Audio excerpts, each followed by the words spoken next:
it's very difficult to be a non-attender online, which is sort of ironic because the student's almost immediately invisible by their non-participation, whereas in a large class, a student can miss several lectures and just not be missed. Well, I think the benefit of online learning is in part the asynchronous nature of it. So the fact that students can go back and revisit maybe material that we've covered, and they have an opportunity to hear it a second time. One of the main benefits of an online course is that the materials can be reviewed by the students anytime, anywhere, and possibly any number of times.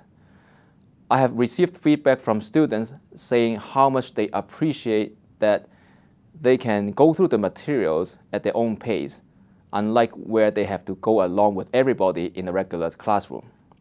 Another important benefit of moving to an online space is the flexibility that it provides, both for the instructors and for the students.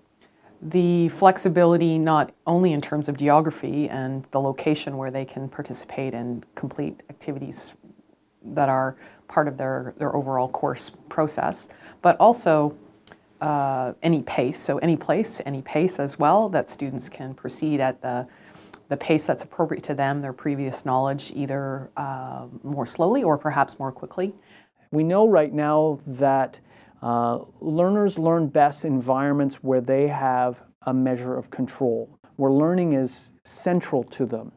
And in online learning, we've been able to design courses with that kind of methodology in mind, that kind of pedagogical approach.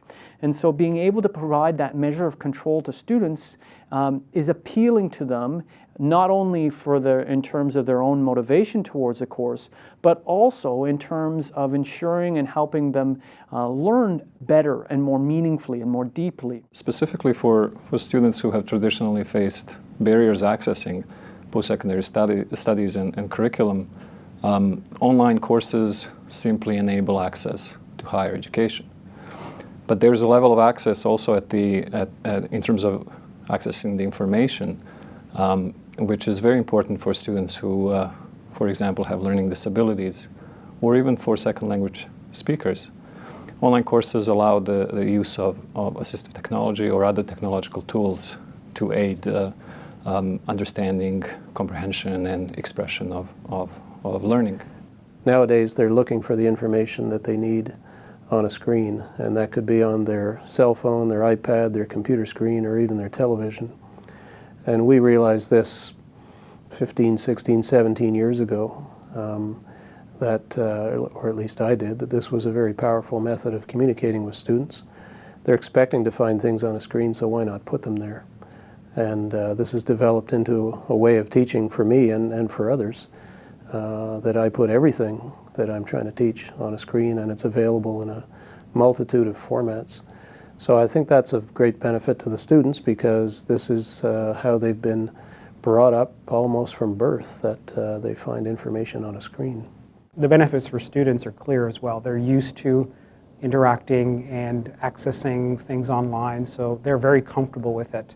And in many ways, they prefer it. They can learn at their own pace. They can review or study using your materials much easier. Well, I also find with this generation, even though they appear to be tech savvy with their social networking tools, using those in the service of their learning, I find somewhat impoverished. So actually helping them see a social networking tool as a means to learn, I think that can be liberating. For some of them, it's just damn frustrating, because now it's no longer diversionary, it's learning. The student has to take a certain level of responsibility, as a matter of fact, a huge level of responsibility in terms of facilitating their own learning.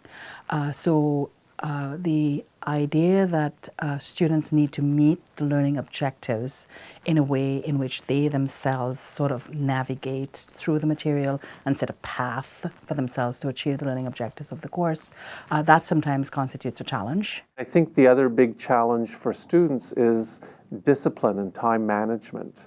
I've talked a lot to my students about this, and they know how if they fall behind, it becomes a challenge to catch up. And for some students, the out of sight, out of mind phenomenon takes place. So because they're not going to a classroom regularly, they kind of forget about it. And then when an assignment's due or a test is coming up, they try to catch up. But of course, they have other classes.